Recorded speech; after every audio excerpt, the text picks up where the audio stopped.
Hey guys, I'm Mr. E. Welcome to my virtual classroom. Have you ever really wondered why the United States went from being a country that grew stuff to make money to a country that made stuff to make money?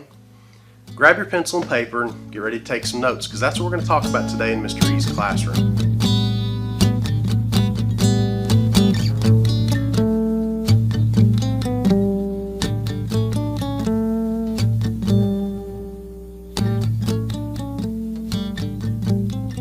Before we get started, I'll have to apologize if my voice sounds a little bit off.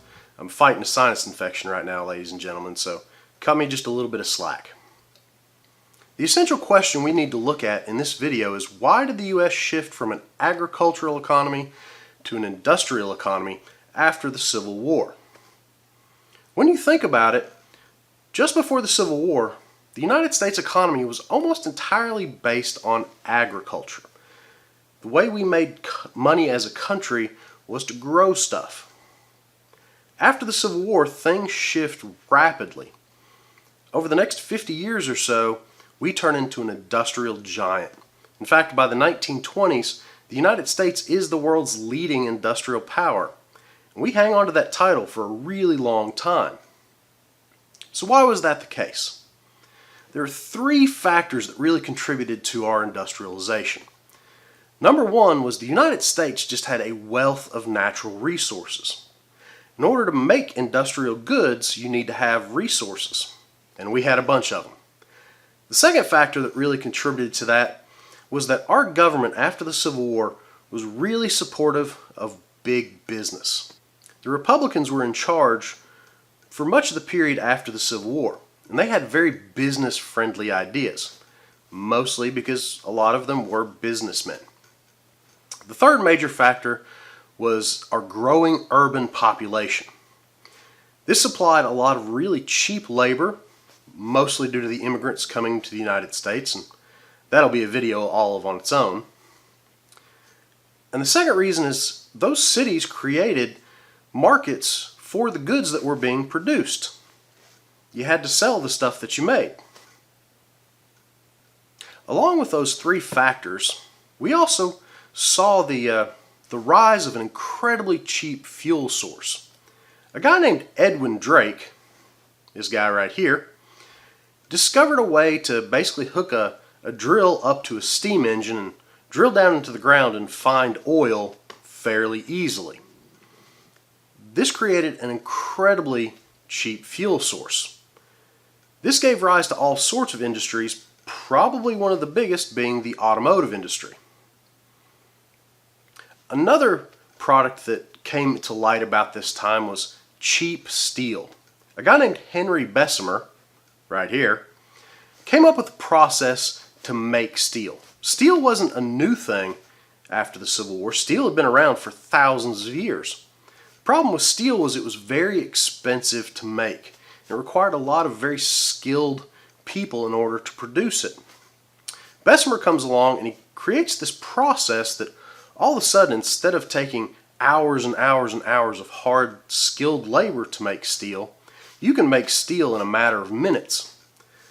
The price drops on steel, the production goes way the heck up, and that's basically what people start making everything out of.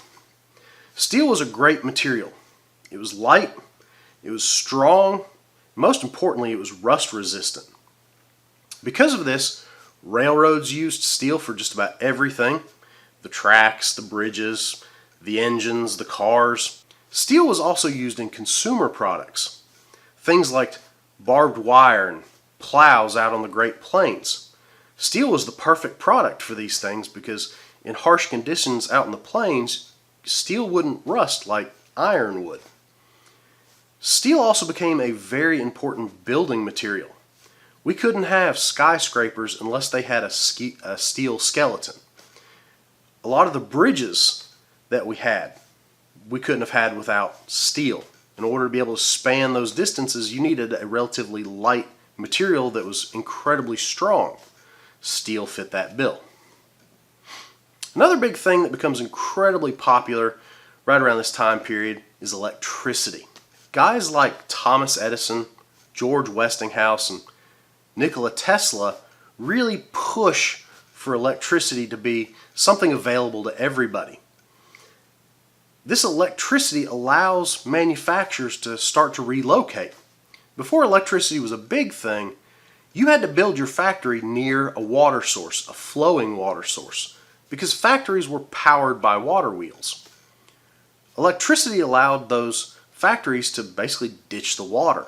You hook up a couple of electric motors to your factory and you can put it wherever you want to. As the country starts manufacturing more and more things, people really start to kind of have light bulbs go off all over the place.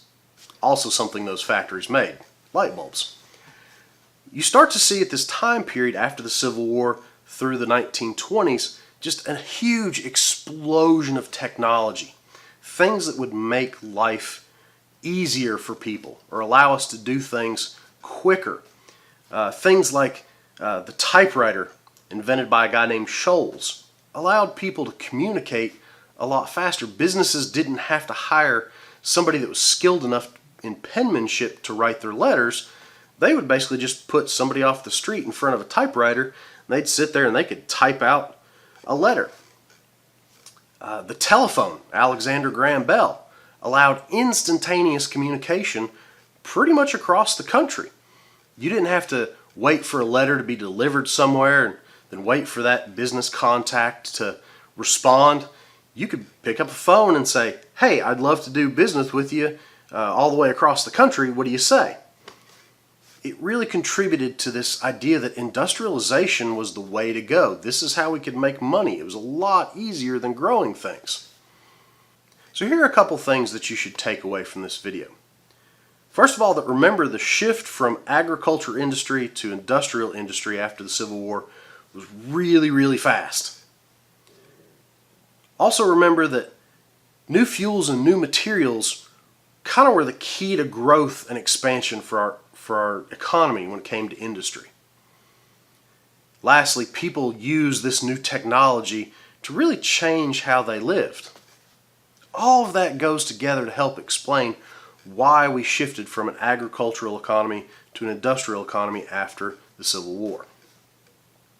Hopefully you got some great notes from this. Hopefully you're paying attention. If not, go ahead and hit that rewind button and watch this video again. Be ready, there might be a quiz the next time we have actual class. But until I see you in class, guys, remember, don't ever stop learning.